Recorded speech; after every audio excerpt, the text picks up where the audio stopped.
Imagine you're standing on this huge slab of just freezing cold asphalt for, I don't know, maybe 45 minutes. Sounds miserable already. Right.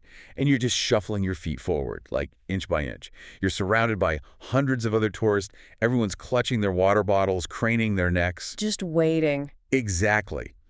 And get this, it's Thanksgiving Day. You are supposed to be out experiencing the untamed, breathtaking wilderness of the American Southwest. But instead, you're basically stuck in a theme park queue. Yeah, that's the grim reality of modern outdoor tourism, honestly. Totally. Your entire morning is just completely dedicated to securing the privilege of boarding this massive diesel-choked metal box.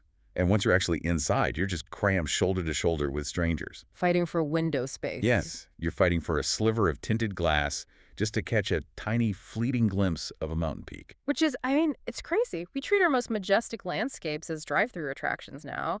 You're trapped in this climate-controlled, highly insulated bubble. You're completely divorced from the physical reality of the place. Right. You're observing the park, but you aren't really participating in it. The whole ecosystem just becomes this flat diorama. A passive backdrop to your transit.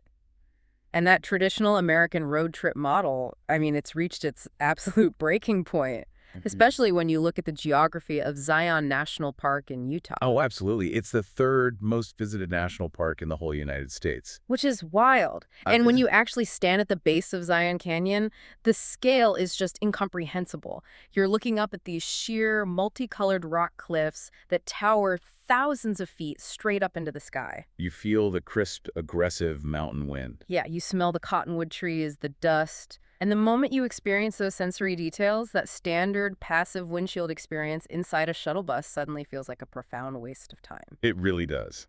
Which brings us to the mission of today's deep dive. Right. Today, we are asking a very specific, radically different question about how we interact with our public lands. What if the absolute best way to see Zion Canyon isn't from the window of a personal car? And what if it isn't from the crowded belly of a commercial shuttle either? Exactly. What if the best way is actually from the saddle of a bicycle? Which is a fantastic question. And to explore that, we're pulling from a really robust collection of on-the-ground accounts.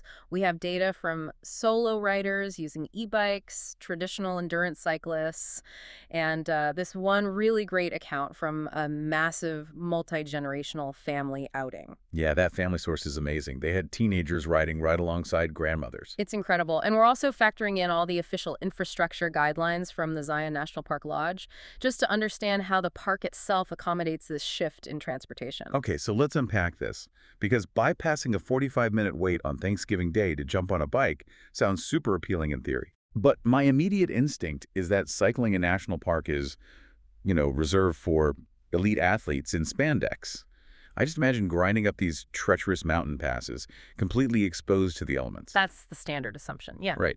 But the sources paint a completely different picture. It's more like getting VIP backstage access that literally almost anyone can utilize.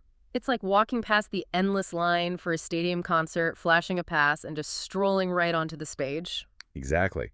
You bypass the static, low-resolution TV broadcast of the shuttle window, and suddenly you can actually feel the acoustic resonance of the canyon walls right in your chest. But to understand how that level of VIP access is even possible, we really have to look at the unique history of Zion itself.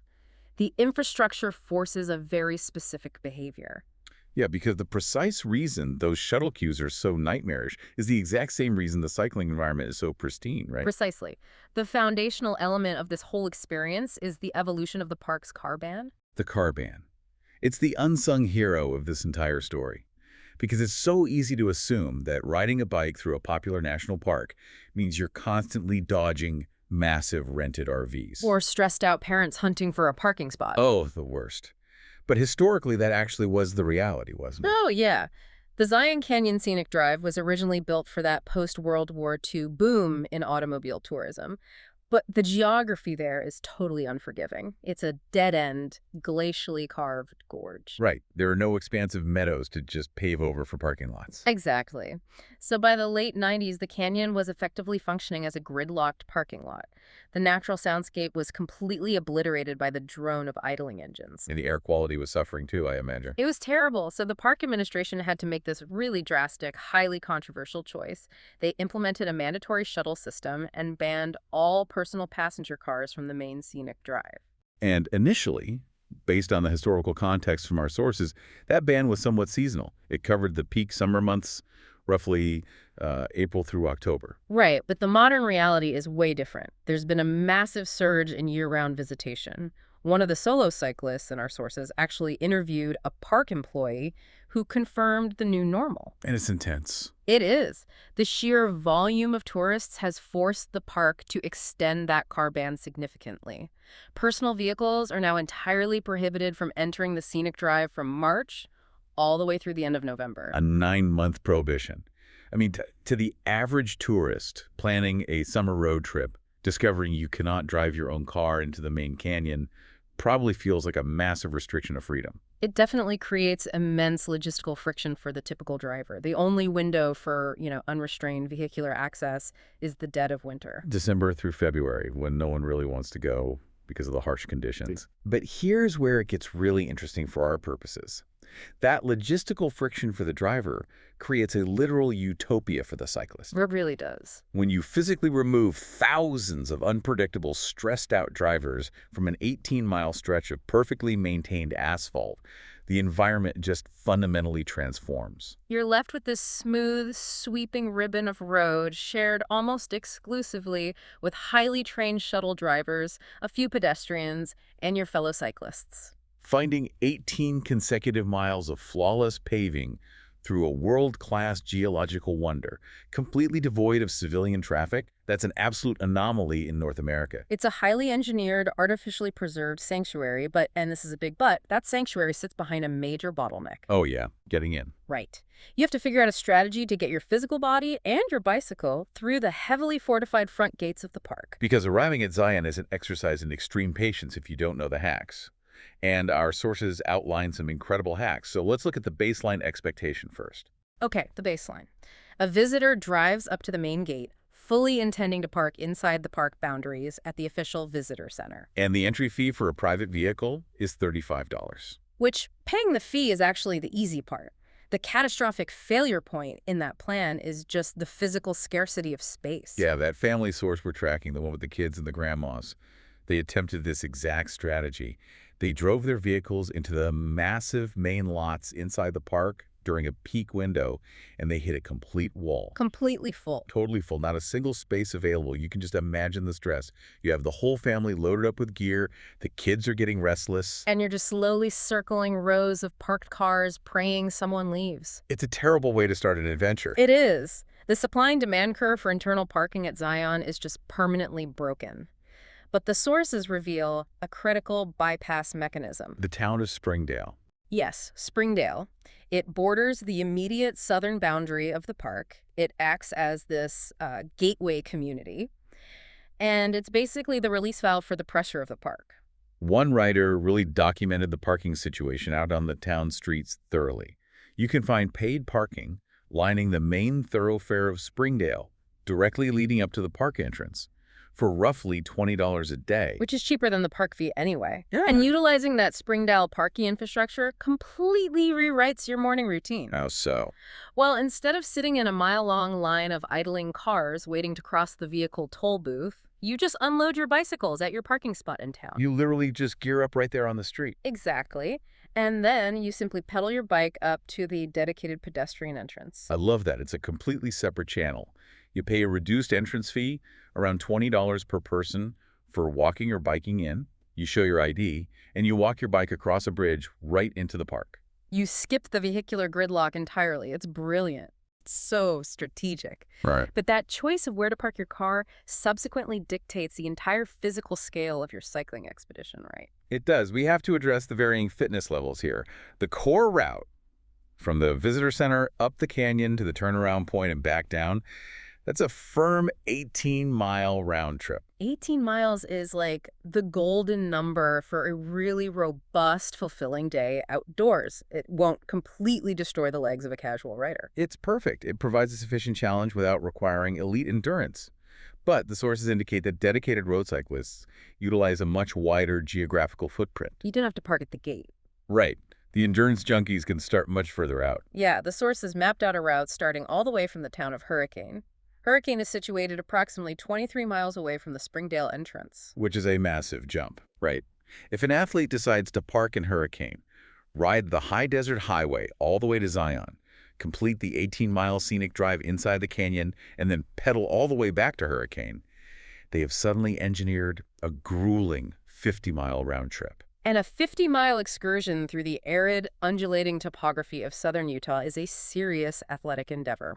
That requires meticulous hydration planning and significant cardiovascular training. I mean, I cannot imagine subjecting a 10-year-old or a grandmother to a 50-mile desert marathon. No, absolutely not. For the vast majority of visitors attempting to capture the magic of the canyon without, suffering heat stroke, the strategy is aggressive proximity. Yes. The sources strongly advocate for parking at facilities like Zion Outfitters, which are located mere yards from the pedestrian entrance. You really want to preserve every ounce of your energy for the canyon itself. Don't waste it navigating highway shoulders. Exactly. So securing that prime parking spot brings the visitor to the next critical decision point. You've breached the gates. Now you must select the appropriate mechanical equipment for the terrain. You have to choose your steed. You do. And I will openly admit that before diving into these sources, my assumptions about what kind of bike to bring were entirely wrong. How so? Well, when you hear the words Utah and National Park, Yeah. your brain just immediately conjures images of extreme sports. I naturally pictured a heavy, rugged mountain bike. Oh, sure. Thick, knobby tires. Exactly. Yeah. Dual suspension systems, something built to absorb the shock of dropping off red rock boulders. But the sources aggressively debunk that assumption. They really do. Bringing a heavy mountain bike is not just unnecessary, it is actively detrimental to the experience. Selecting a mountain bike for the Zion Canyon Scenic Drive just demonstrates a fundamental misunderstanding of the infrastructure you'll be navigating. Let's break down the mechanics of why a mountain bike fails here. First of all, the dream of tearing up dirt single-track trails deep in the Zion wilderness, that's a total regulatory illusion. Right. The sources clearly note that bicycles of any kind are strictly forbidden on the unpaved hiking trails within the canyon. Banned completely. The fragile desert ecosystem and the sheer volume of pedestrian hikers make multi-use dirt trails an absolute impossibility. If you attempt to ride a bicycle onto a dirt trail, you're in direct violation of park regulations. So all that heavy off-road suspension capability is rendered entirely useless anyway? You're never going to take the bike off the pavement. Never. And the second, more mechanical reason involves the concept of rolling resistance. Ah, yes. The Scenic Drive was engineered to support the weight of multi-ton commercial buses. Consequently, the asphalt is meticulously maintained. There are no gravel washboards, no bone-rattling potholes. It is smoother than most suburban neighborhood streets. Which is exactly the environment where a mountain bike's design works against the rider. Thick, knobby tires create massive friction against smooth asphalt. Oh, that makes sense. Yeah, and the suspension system absorbs the downward force of your pedaling, which basically bleeds off your kinetic energy. So you're working harder for less speed. Way harder. Over an 18-mile route, a heavy mountain bike will exhaust a rider far faster than a lightweight road bike or a standard street commuter. You really want thin, high-pressure tires that just slice through the air and roll effortlessly. And the father, from our family source, learned this lesson the hard way. He documented that his kids, the 10-year-old and the 18-year-old, tackled the 18 miles on standard heavy mountain bikes. And how did that go? Well, they managed to complete the journey. He noted it was a massive exertion of totally unnecessary effort. They were just working so hard. Right. But while we're analyzing the mechanics of the equipment, we have to acknowledge the absolute technological revolution that has completely reshaped the demographic profile of this park. We have to talk about the e-bike. The e-bike. It's a game changer. The proliferation of pedal-assist electric bicycles has fundamentally democratized access to the Zion Canyon interior. It is an absolute takeover. I mean, in the background footage of the sources, almost every single bicycle rolling past the camera is an electric rental. It's the new standard. One solo rider dedicated a significant portion of his account to observing this shift. He noted that analog bikes are rapidly becoming the minority out there. And another source provided a really granular breakdown of renting these machines from a local outfitter called Zion Guru in Springdale. Yeah, and the financial barrier to entry is surprisingly reasonable because, renting sophisticated recreational technology in a captive tourist market usually incurs a massive premium. You'd expect to pay a fortune. But the source rented these heavy-duty e-bikes for $90 for a full day. And these are not fragile gimmick toys. These are substantial pieces of machinery, Absolutely. The batteries provide a reliable 30-mile range on a single charge. which is key. That specific range metric is critical for eliminating a major psychological hurdle, right? Yes, range anxiety. If the entire round trip from the visitor center is 18 miles, a 30-mile battery capacity provides a 12-mile safety buffer. That's huge. It means a rider can heavily rely on the electric motor during the uphill ascent, take spontaneous detours to the lodge, ride back down to Springdale, and still never risk the battery dying and leaving them pedaling a 40-pound hunk of metal through the desert. So what does this all mean for the sociological makeup of the tourists visiting the park? It completely shatters the barrier of physical endurance. It really does. The family group we're analyzing is the perfect laboratory for this theory. They really are. You have this sprawling, multi-generational squad, athletic teenagers, middle-aged parents, and 2 grandmothers. In any previous decade, keeping a group with that much variance in physical capability together on an 18-mile canyon ride would be physically impossible. Totally impossible. The physiological strain on a senior citizen attempting a 9-mile sustained climb in the desert heat would typically just limit their participation entirely. They would be relegated to the shuttle bus while the younger family members rode ahead. But the e-bike erased that gap. The grandmothers rented e-bikes, and the father reported that they absolutely breezed through the canyon. They maintained pace with the teenagers? Yes.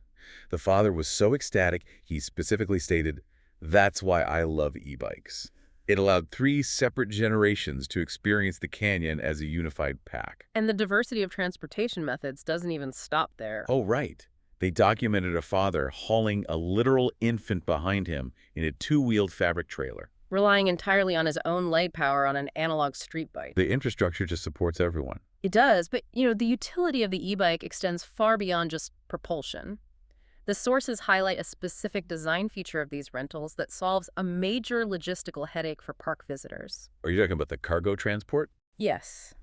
These bikes are outfitted with rear baskets. This is such a brilliant under-the-radar benefit. Visitors rarely come to Zion with the sole intention of just riding the pavement. Right. The cycling is usually a delivery mechanism to reach the world-renowned hiking trailheads located deep in the canyon. And the most famous example being the Narrows. Exactly. Hiking the Narrows involves wading upstream through the freezing waters of the Virgin River inside a remarkably tight slot canyon. Which means wading through a rocky river requires highly specialized gear. You need heavy, thick neoprene water boots to protect your ankles. You need dry bibs. You need sturdy trekking poles to maintain your balance in the current. Imagine trying to carry all of that clumsy, heavy equipment on your back while riding a bicycle. It sounds miserable.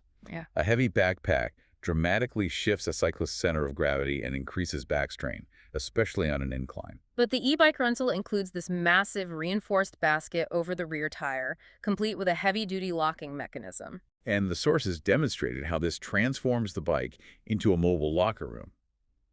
You ride the 18 miles wearing comfortable, lightweight athletic gear. You roll up to the Temple of Sinawava trailhead, pull your heavy boots and trekking poles out of the basket, and swap your gear right there. You lock the bike to the rack, hike the river for 4 hours, and when you return, you toss the soaking wet, heavy neoprene boots back into the basket. And you just let the electric motor haul the dead weight back to town. It's genius.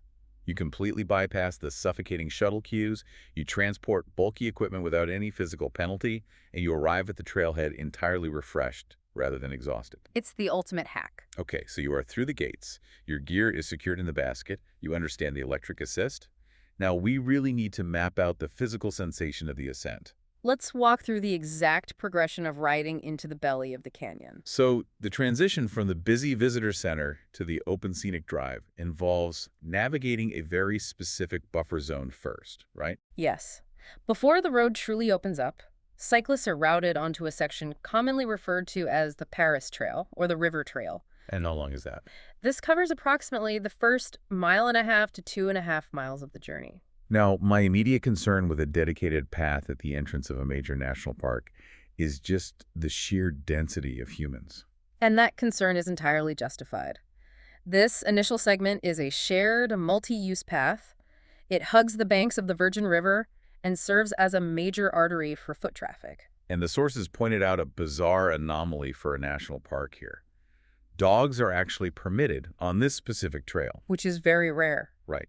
So you have families wrangling toddlers, amateur photographers stopping abruptly in the middle of the path to capture the light on the water, and dogs wandering to the end of their retractable leashes. It's chaotic.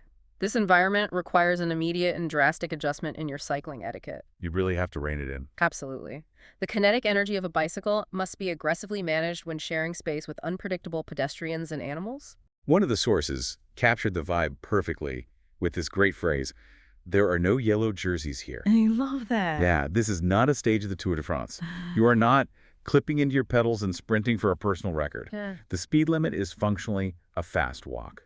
You basically have your fingers resting heavily on the brake levers the whole time, ringing your bell, offering polite warnings as you navigate the crowds. It's just a slow, gentle warm-up for the legs. But the sociology of that multi-use path eventually gives way to a crucial geographical divergence.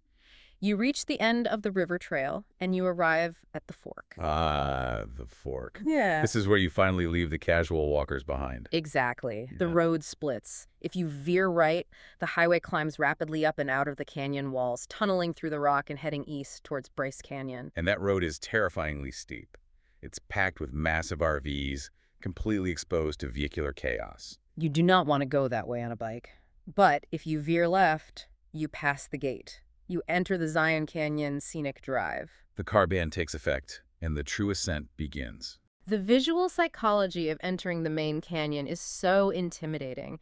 You are instantly flanked by sheer vertical sandstone walls that rise 2,000 feet straight up. And the human brain naturally assumes that traveling deeper into a gorge, surrounded by towering peaks, will require this brutal, agonizing climb. You'd assume you're putting the bike in the lowest possible gear and just grinding your knees to dust. That's exactly what I pictured. But the telemetry data from our sources completely shatters that visual illusion. The father from the Frugal Fit Dad channel break down the mathematics of the route, and the numbers are remarkably gentle. Very gentle. Over the entire 18-mile round trip, so that's 9 miles pushing into the canyon and 9 miles descending, the cumulative elevation gain is a mere 670 feet. That's nothing. In the context of cycling topography, dispersing 670 feet of climbing over 9 miles of forward travel barely qualifies as a hill. It's essentially an incredibly gradual ramp. The solo cyclist actually utilized a GPS tracker to provide the exact gradients. The road constantly fluctuates between a 1% and a 4% incline. It averages out to a sustained 2% grade. And cyclists refer to a 2% incline as a false flat, right? Yes, a false flat. A false flat is the most deceptive terrain in the world. Visually, the road looks completely level.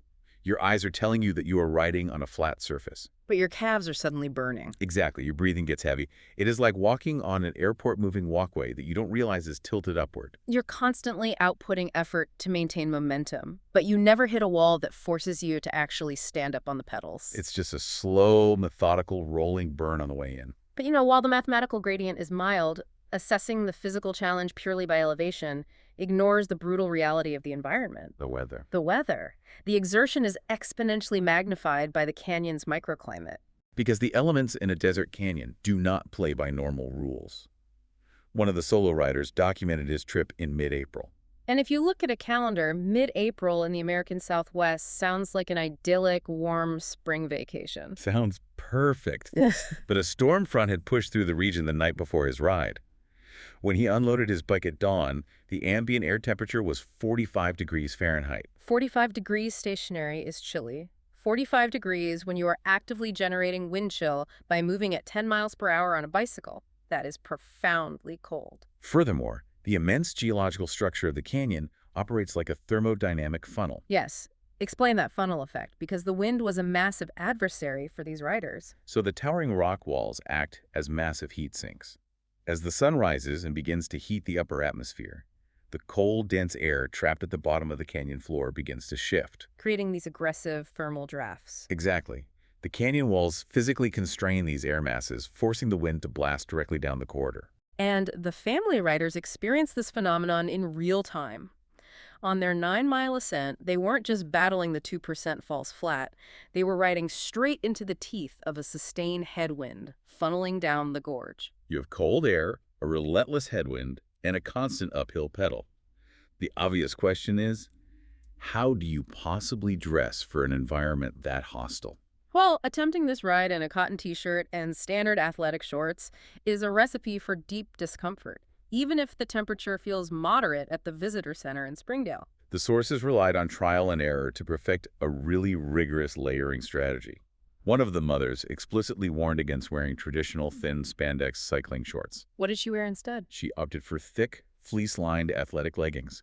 The entire family adopted this modular approach: long pants, insulating fleece mid-layers, and windproof outer shells. Which is smart because the challenge of thermoregulation in a slot canyon is that your physical output is constantly fighting the ambient environment. As you push against that headwind on the incline, your heart rate spikes. Your body acts as a furnace. You're rapidly generating heat. You start sweating under the fleece. You feel fantastic while you're pedaling through a section of the road bathed in direct morning sunlight. You start unzipping the windbreaker. You consider taking off the gloves. But the moment the road curves or the angle of the sun dips behind a 2,000-foot sandstone monolith, you're instantly submerged in deep, heavy shadow. And the temperature plummets by 15 degrees in a matter of seconds. All that sweat you just generated in the sun suddenly turns to ice water against your skin. You are desperately zipping the jacket back up. It's a constant, miles-long battle of adjusting zippers and adding or shedding layers. Synthesizing the data from the sources establishes a very clear thermal window for attempting this ride, I think. Definitely. You're looking for ambient temperatures ranging between a minimum of 40 degrees and a maximum of 90 degrees Fahrenheit. Because if you start a ride when it is 35 degrees, the wind chill during the high-speed descent later in the day will literally freeze your hands to the brake levers. Conversely, if you push into the upper 90s, the intense solar radiation bouncing off the asphalt and the rock walls will induce heat exhaustion very quickly on the exposed sections. So this thermal reality dictates a strict temporal strategy for summer visitors. If you arrive in July or August, when afternoon canyon temperatures routinely shatter 100 degrees, you cannot casually start your ride after breakfast. You must be at the park gates before sunrise. You have to utilize the deep morning shadows to complete the ascent and ensure you are off the asphalt entirely before the midday sun turns the canyon floor into a convection oven. Okay, so the physical climb and the fluctuating weather require constant attention. But arguably, the most stressful, high-stakes element of biking the Zion Canyon Scenic Drive involves the massive, multi-ton vehicles that you were sharing the road with. We have to talk about the dance with the shuttle buses. This specific interaction is the operational crux of the entire deep dive. If a rider misinterprets the shuttle protocols, the scenic ride instantly devolves into a highly dangerous confrontation. The foundation of the car ban rests entirely on the continuous operation of these commercial-sized transit buses running continuously up and down the canyon corridor. And bicycles and massive commercial buses are natural enemies on a narrow roadway. The baseline rules are fairly intuitive, right? Yeah. Cyclists must yield the right-of-way to the shuttles at all times. You must ride in a single-file pace line. You have to hug the right shoulder as closely as safely possible. You obey all stop signs, wear a protective helmet, stay visible. Standard stuff.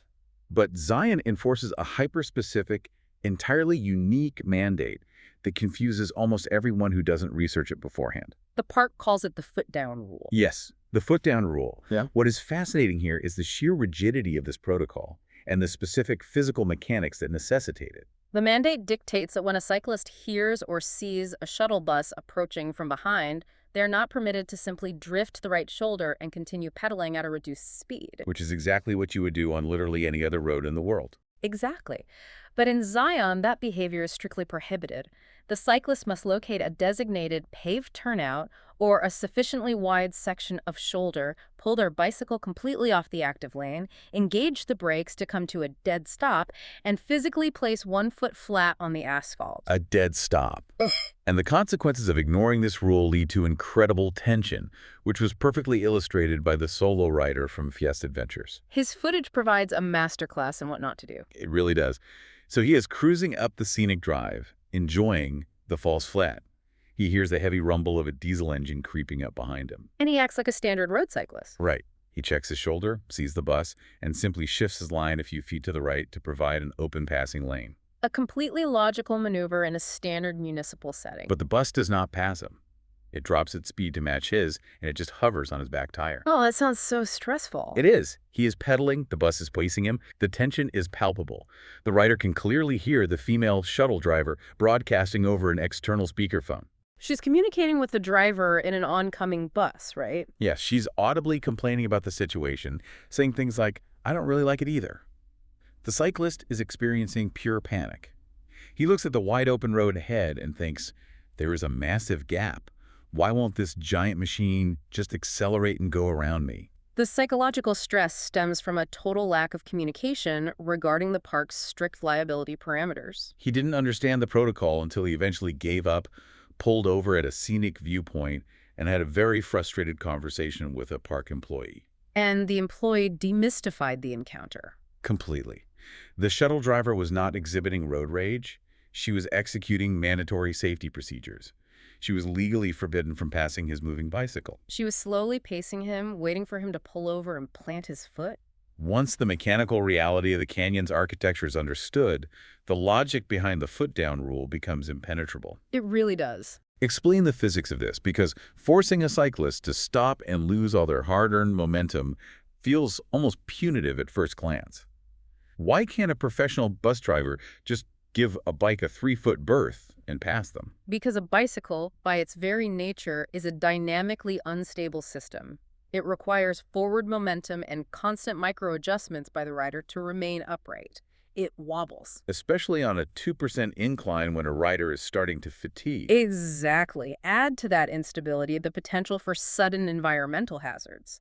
A rider might instinctively swerve laterally to avoid a sharp rock, a sudden pothole, or, a squirrel darting across the asphalt. Furthermore, those violent canyon crosswinds we discussed can physically blow a lightweight bicycle 2 feet sideways in an instant.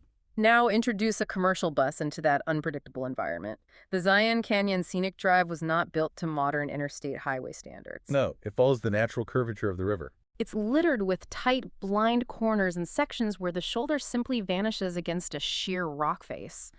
A commercial bus has a massive turning radius and significant blind spots. The driver has absolutely zero margin for error. Zero.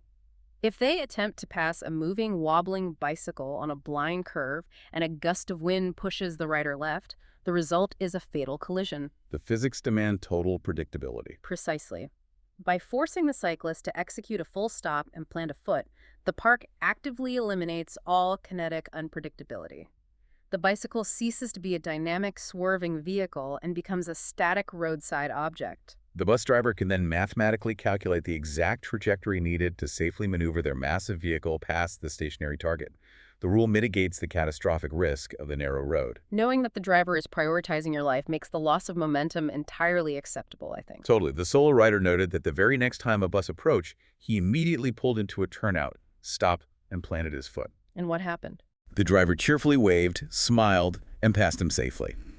It changes the entire dynamic from adversarial to cooperative. However, recognizing the necessity of the rule introduces a profound logistical challenge for groups. Oh, right. An individual rider simply listens for the engine and stops. Coordinating that maneuver across a sprawling, multi-generational family spread out over 100 yards of asphalt is complex. If a 10-year-old at the front of the pack suddenly slams on the brakes to pull over and the teenagers behind him aren't paying attention, you have a massive pileup. The family from the Frugal Fit Dad source approached this problem with military precision. They established a clear chain of command and a paceline strategy. What did they do? The father purposefully positioned himself at the absolute rear of the formation. Operating as the sweeper. Yes, the sweeper position. Yeah. By riding at the back, he had an unobstructed auditory and visual line on anything approaching from the rear. And before they even unclipped from the Springdale parking lot, they drilled verbal commands. A communication protocol is essential to prevent panic. When the father heard the distinctive rumble of a shuttle, he would project a specific call signal up the paceline. The teenagers would hear the call and immediately begin scanning the right shoulder for the next designated paved pull-off. Instead of chaos, they executed a sequential merge. The front rider pulled off, stopped, and planted a foot.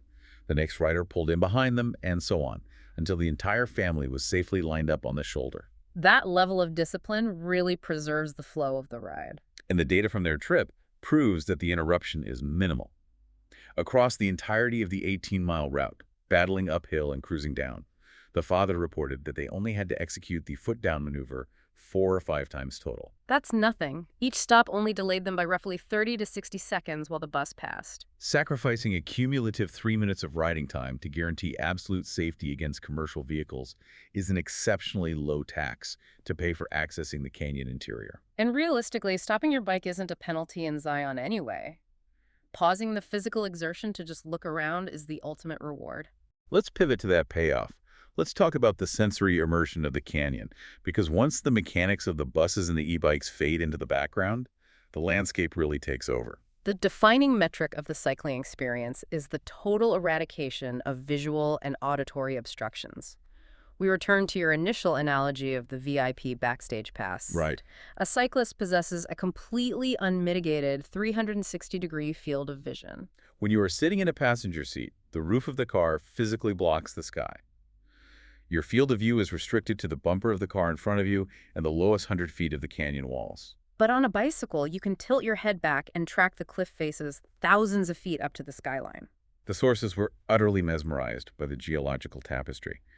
You are pedaling past deep, ancient layers of charcoal-colored rock, transitioning into vibrant, oxidized reddish peaks and capped by blindingly bright, whitish Navajo sandstone formations. And the velocity of travel fundamentally alters perception here. At 10 miles per hour, the human brain actually has the processing time to absorb the monumental scale and the subtle textural details of the geology. Details which just blur into irrelevance when passing at 40 miles per hour in a vehicle. Exactly. And that slower pace, along with the dramatic reduction in combustion engines, initiates a profound shift in the canyon's biology, too. The wildlife behaves completely differently when thousands of personal cars are banned from the ecosystem. The absence of constant aggressive engine noise and high-speed vehicular movement lowers the ambient stress levels of the local fauna. The animals become habituated to the quieter, slower-moving presence of pedestrians and cyclists. The animal encounters captured by the sources occurred directly on the paved road. This wasn't deep backcountry tracking. Oh, really? Yeah, one rider had to literally squeeze the brakes because a massive wild turkey was casually strolling across the asphalt. And it wasn't scared. Not at all. The bird didn't scatter or panic. It just methodically walked across the path, completely unbothered by the quiet hum of the bicycle tires. That's amazing. Another cyclist actually documented an encounter where they rode within mere feet of a grazing mule deer. Wow. The deer simply raised its head, observed the silent rider coasting past, and just returned to foraging. The animals classify a slow-moving cyclist as a neutral entity in the environment, rather than a high-speed threat. And the interaction between the visitors changes too. One rider documented pulling over simply because he saw another cyclist standing on the shoulder staring intently through a pair of high-powered binoculars. Oh, what were they looking at? The cyclist was scanning the highest thermal drafts looking for California condors. Oh, wow. The California condor is one of the rarest, most heavily protected bird species on the planet, and Zion is a critical habitat for their recovery. Right. If you are trapped on a shuttle bus and you catch a glimpse of a 10-foot wingspan circling a peak, you cannot scream at the driver to pull over immediately. You miss the moment entirely. But on a bike, you squeeze the brakes, plant your foot, and you are instantly participating in the discovery. You share the binoculars, you connect with the environment and the community. It's beautiful. But this deep immersion in the wilderness is eventually punctuated by a highly unusual piece of infrastructure. The canyon is not entirely devoid of modern comfort. Roughly halfway up the Scenic Drive near shuttle stop number 4, riders encounter a significant anomaly in national park design. The Zion National Park Lodge. It suddenly emerges from the cottonwood trees like a mirage. The lodge represents a fascinating historical compromise. It is the only commercial lodging and dining facility located entirely within the restrictive boundaries of the main canyon. The architecture is this sprawling complex of historic cabins constructed in the 1920s, a massive main lodge building, and hidden employee housing, all nestled directly under the shadows of the sandstone towers. For a cyclist who has just spent an hour burning calories and battling a headwind, the lodge represents a massive temptation. Oh, I bet. What amenities are actually accessible to someone just passing through on a bike? The facility is incredibly robust. A tired rider can secure their bike and access the Red Rock Grill, which offers formal sit-down dining. Nice. For a quicker turnaround, the Castle Dome Cafe provides fast casual options, coffee, and immediately accessible calories. Essential. They maintain comprehensive restroom facilities and dedicated water refill stations, which are vital survival tools in the desert. And perhaps most dangerously enticing for an adult finishing a long ride, the lodge operates an outdoor beer garden serving local craft brews under the trees. Okay, that sounds amazing. But the psychological warfare of the Castle Dome Cafe actually produced one of the most agonizing, relatable moments in our source material. Oh no, what happened? The father from the family group was deep into the 18-mile ride. He is pushing the pedals, feeling the burn in his legs, and as he routes his bike past the lodge complex, the wind shifts. Oh, I know where this is going. He gets hit with the dense, unmistakable, heavily salted aroma of deep-fried French fries wafting from the cafe exhaust vents. A very powerful olfactory trigger when the body is in a caloric deficit. It is the ultimate test of willpower. And he failed to stop. He kept pedaling to stay with the group. Oh, that's heartbreaking. Later in the video, capturing his thoughts on camera, you can hear the profound sorrow in his voice. He literally laments, "I smelt those fries. I'm regretting that." That is hilarious, but it serves as a critical strategic warning for anyone planning this route. The lodge is the absolute final outpost of commercial convenience. Once you pedal past the lodge, the canyon walls aggressively tighten. The space constricts. You are leaving the infrastructure behind. You ride past the Kayenta Trailhead, which serves as the launching point for hikers attempting to secure permits for Angel's Landing. And simply looking up at the knife-edge ridge of Angel's Landing from the safety of the valley floor while sitting on a bicycle is enough to induce vertigo. The scale is terrifying. It's dizzying, but you keep pushing the pedals and eventually the asphalt simply runs out. You hit the geographical apex of the route. The scenic drive culminates at a colossal, natural amphitheater carved into the sandstone known as the Temple of Sinawava. This location serves as the definitive terminus for all-wheeled transport. The transition here is absolute. The sources captured footage of the heavy steel signage marking the end of the line. It's a stark, unambiguous, no bikes allowed warning planted right at the mouth of the dirt trails. This is the demarcation line between engineered infrastructure and pure, unadulterated wilderness. Bicycles lack the physical capability and the legal permission to proceed any further up the river corridor. But the park anticipates this bottleneck, right? Mm-hmm. They provide extensive rows of heavy-duty bike racks at the Temple of Sinawava. Yes, this is the moment you deploy the e-bike basket strategy we talked about earlier. You secure your lock, you swap your lightweight cycling shoes for heavy hiking boots, you retrieve your trekking poles, and you undergo the physical transformation from a cyclist into a hiker. The Temple of Sinawava is the gateway to the Narrows, offering access to one of the most famous slot canyon hikes on Earth. Even for visitors who have zero intention of wading miles upstream through the freezing, rushing water of the Virgin River, leaving the bike behind is mandatory at this point. You can utilize the accessible, 1-mile paved river boardwalk that winds intimately along the canyon floor.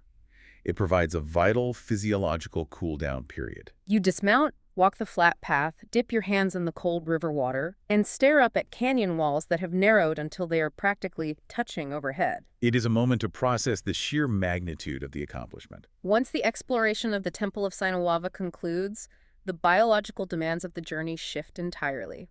You return to the racks, unchain the bicycle, and rotate the handlebars south, pointing back toward the Springdale entrance. This is the moment every cyclist dreams of, the turnaround, the transition into the final phase. The physical dynamics of the environment instantly invert. We discussed the agonizing nature of the 2% false flat during the 9-mile ascent.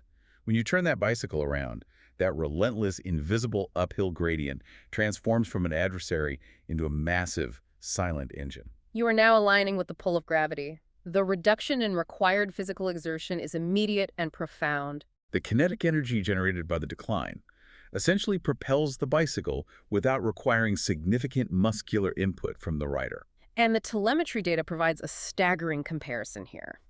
The father, tracking his family's progress, noted that the agonizing pedal into the canyon required an hour and 20 minutes of steady, sustained effort. And the return trip, from the Temple of Sinawava all the way back to the visitor center, took exactly 40 minutes. Gravity slashed their travel time by 50%. For 9 continuous miles, the act of cycling is reduced to the mere management of momentum.